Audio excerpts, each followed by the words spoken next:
Ça vous dit-tu quelque chose, les Oui-Québec? Et oui Québec. Et oui Québec. Oui Québec. Oui, Québec. Oui, Québec. Organisation unie pour l'indépendance. Dans le fond, c'est ça que ça veut dire, Oui Québec. Les Oui Québec, c'est comme l'arrière-petit-enfant des partenaires pour la souveraineté. De fil en aiguille, c'est finalement devenu Oui Québec en 2015.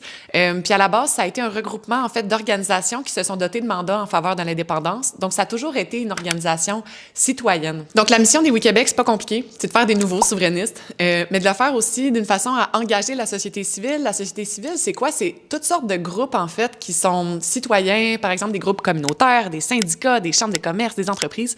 Ça, c'est la société civile. Bien, c'est d'engager ces gens-là, en fait, autour de la cause de l'indépendance du Québec, d'en faire un peu les co-architectes du projet d'indépendance. Les Oui-Québec, on est non partisans parce qu'il y a de plus en plus de gens qui, justement, ne se reconnaissent pas dans la structure partisane actuelle qu'ils connaissent, ou même des fois, il y a un manque de confiance aussi envers ces structures-là. Puis c'est sûr que la partisanerie, ça génère un ton dans la façon d'aborder les enjeux. Tu sais, c'est la gestion du conflit, finalement. Sauf que la vie politique au Québec, c'est pas juste d'amener des projets à l'Assemblée nationale. Les idées politiques, ils commencent dans le terreau de la société, en fait, dans notre vie du quotidien. Puis nous, c'est vraiment sur cet aspect-là qu'on agit. Donc, les Oui-Québec, on est partout dans plein de régions à travers le Québec. C'est sûr qu'on est à Montréal, mais on est aussi à Québec, en Estrie, au Saguenay, en Mauricie. Bref, on est dans plusieurs régions, puis on fait souvent des tournées événementielles.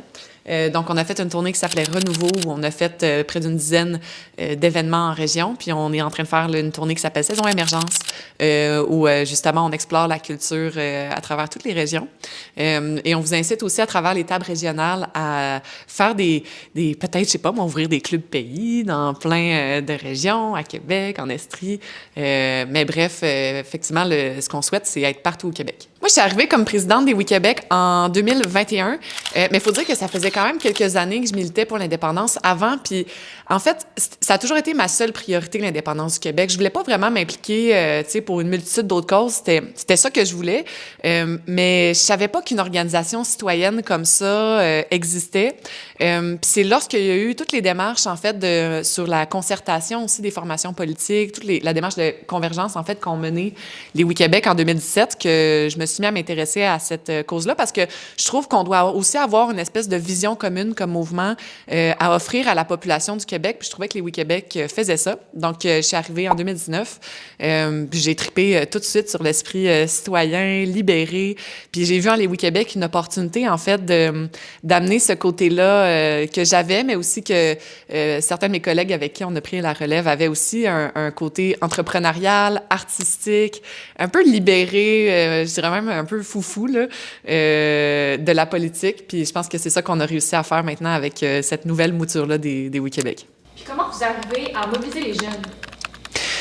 Je pense qu'on a réussi à mobiliser les jeunes. Oui, il y a le côté non partisan, mais il y a aussi le côté un peu libéré qu'on incarne vraiment bien à travers les Oui-Québec. Le côté de le plaisir de la culture, l'enthousiasme, une vision, comment je dirais ça, optimiste de l'avenir. Puis surtout, comme jeune, tu sais, on se fait souvent présenter un avenir qui est assez négatif, qui est assez difficile. Puis le fait qu'on réussisse à prendre ce contexte-là politique tellement difficile, puis à faire une proposition qui est extrêmement concrète puis qui répond à ces craintes-là, fait en sorte de mobiliser la nouvelle génération. Puis ils peuvent le faire maintenant dans une cause puis une organisation dans laquelle ils peuvent avoir une influence importante.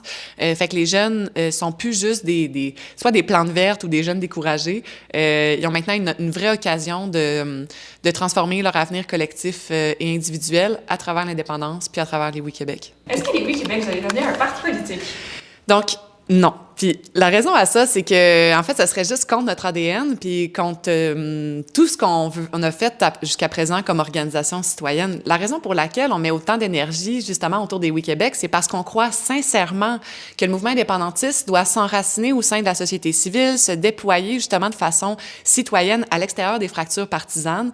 Et c'est un des grands avantages de cette nouvelle vague d'ailleurs du mouvement indépendantiste, c'est qu'on a maintenant une force citoyenne hors de l'Assemblée nationale. Pourquoi les Québec intervient pas dans les chicanes de parti?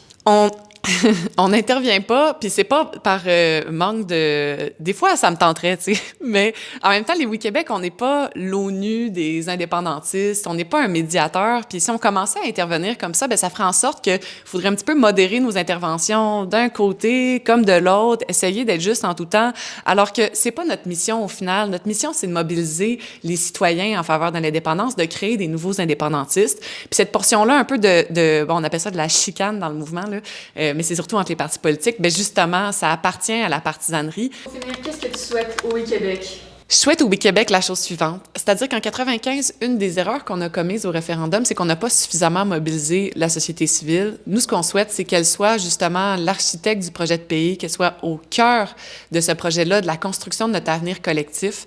C'est ce qu'ont fait les Oui Québec, mais c'est ce que je pense pourrait devenir une réalité dans les prochaines années. Évidemment, l'aboutissement de tout ça, bien, c'est d'avoir un pays libre, hein?